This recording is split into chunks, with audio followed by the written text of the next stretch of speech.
Hey everybody, Jimbo Burt down in Alabama. It's a beautiful Saturday right before Easter Sunday.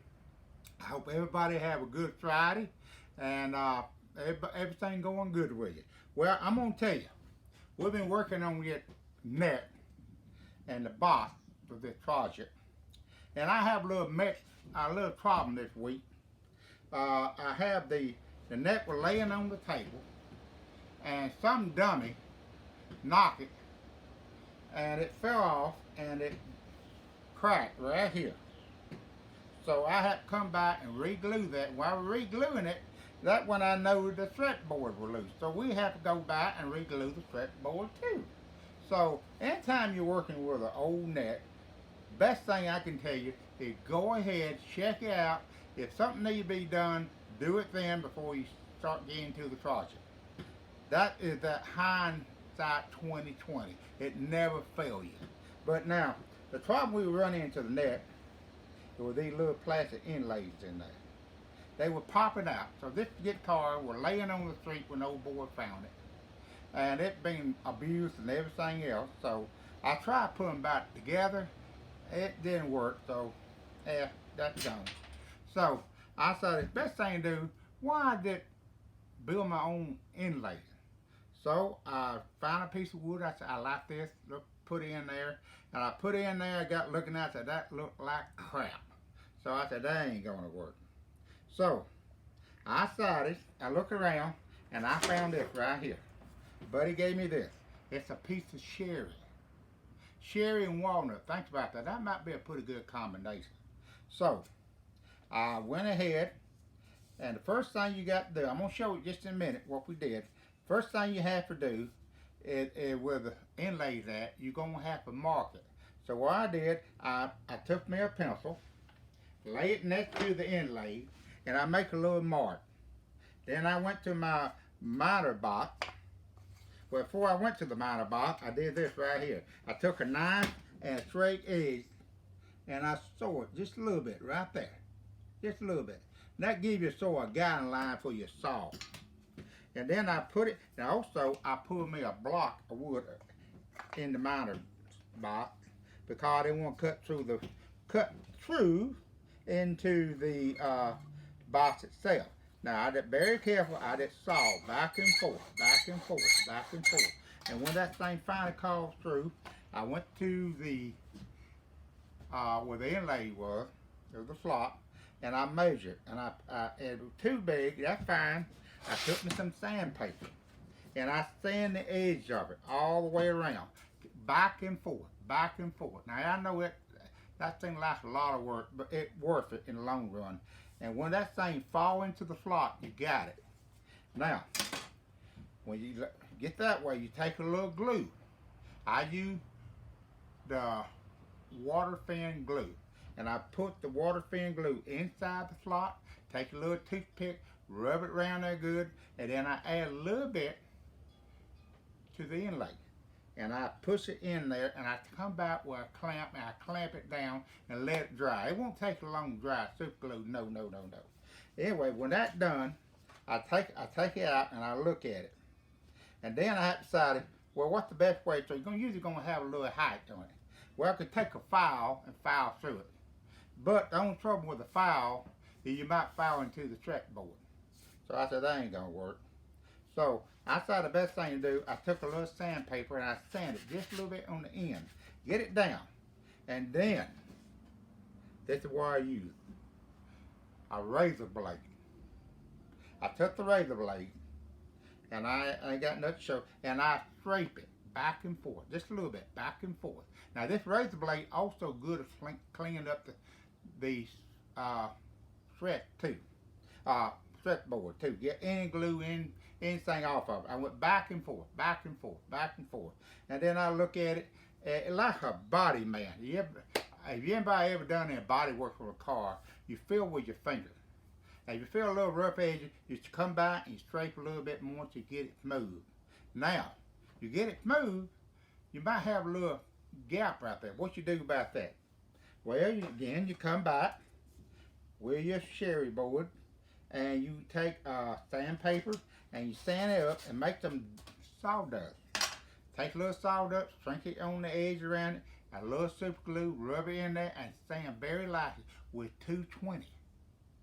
And when you get done, if everything go all right, this is what it's going to look like right here. That is the cherry wood and walnut right there. Now I'm going to have to come back and do a little bit more work on it. Right here, fill in a couple of gaps. But I think that's going to be beautiful. If I get it cleaned up, we're going to come back. I will come back. And if I like it, we're going to stay with it. Well, I think we're going to like it. But that's how you do the neck, the inlay. You take a piece of wood, sand it down, and you put it in there and and you get it in there, then you take your razor blade. Very careful with your razor blade, by the way, so you don't want to get cut.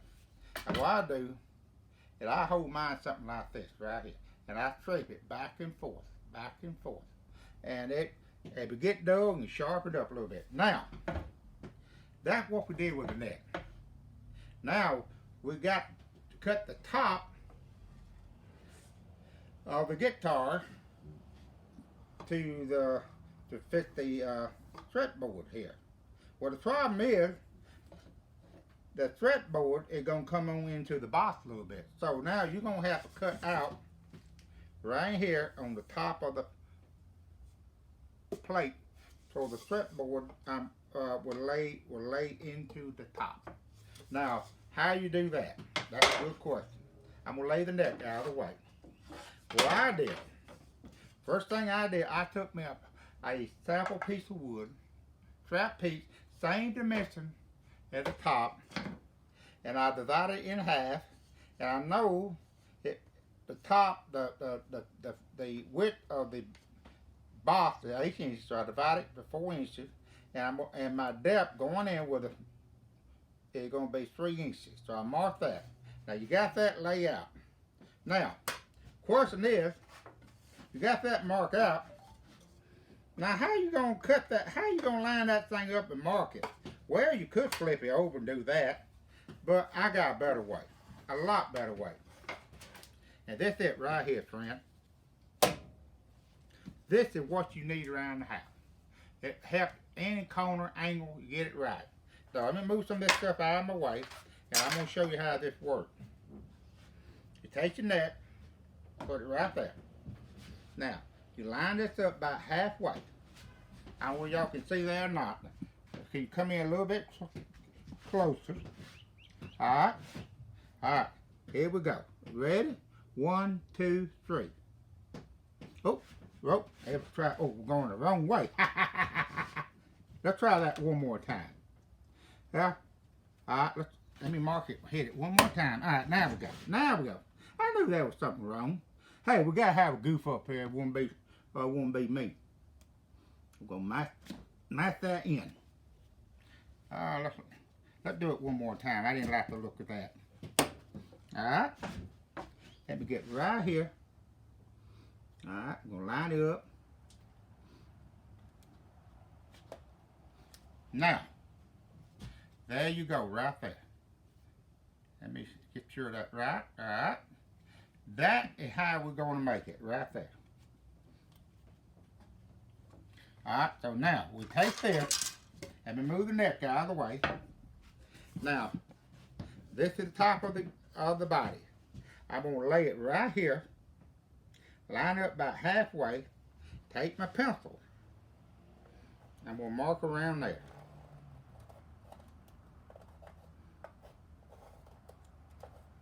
Now, that is the back. That is the back of the tail piece right here. Now, this is one thing you have to take into consideration on the guitar neck. Now, on a cigar button neck, most of them are 1/2 inch from the head stop to the tail. It don't vary much. But this here, 1 at 2 1/8, but you drop it down, you drop down to 2 inches. So what you're gonna have to do, move a little stuff out of my way, you come in and mark 1 inch, divide it in half. Now you got 2 inches right here and 2 1/8 up on the top. Alright. Now you take a ruler or anything square that will work and you mark it. Now you mark it in here too. Alright. Now it's narrow here and longer here on the bite side. Now all we have to do is cut it. Now there's 2 or 3 ways you can cut it. You can take a coping saw, go in and cut it. You use a bandsaw, or you got a wife, a talent of mine, I let her say, cut this thing out with your saw. And she come by, I make her cut it on the inside of the line. We get it cut on the inside of the line. Now that's where the work come in. It's gonna be a slow process, but it'll be worth it in the long run. You're gonna have to cut it, you're gonna have to fix it. And do that, you go back and forth. That's where these tools come in handy. You're gonna have a file, and you're gonna file that thing. And you keep filing it till you get the shape you want. Now, now you can use this tool. Now that will take a lot of wood off of it. But now I have come back with a knife right there in the corner. When this doesn't want to go right, I take the knife and knock a little bit of wood out. Now, when you get done, your piece should look like this right here. And when you do, it will lay right in the flock right there. You see like that? Let me hold, let me hold it up. There you go, right there. Now you can make it tighter, but sometimes loose don't hurt none. All right, they don't. It almost like working on a dovetail, because you're going to have to pop it in. It won't come out, so you do it won't work. Dovetail will not pull out. They lock in like that, and they not make it pull out. All right, when you get that done, then you take your piece of wood you're going to use. And I would suggest add you some length to the back end. The side ain't that important, but you want a little bit longer, because once you start cutting this in, you might have to make some adjustments. Design, modification. And this project here has been design modification from day one. Alright, when you get this thing lined up, again, I got me a mark right here. That's the halfway line. And when we get the halfway line, you got this here mark, got a little line here. Let me show it. Let me show up. I see. You see, we got a halfway line here and halfway there. You want to line them two mark up, and we get them lined up nice and neat to your satisfaction.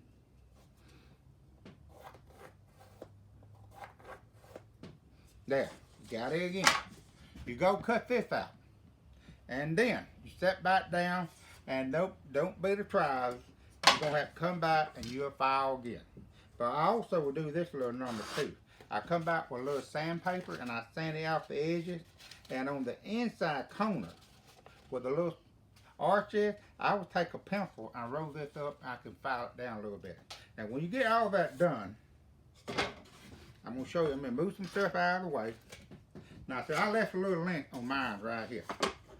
All right, let me find the guitar.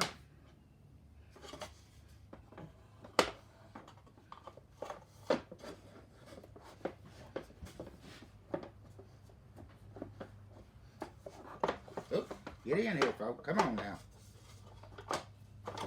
Let me see what's going on. Ah, here we go. Now, let me hold everything down.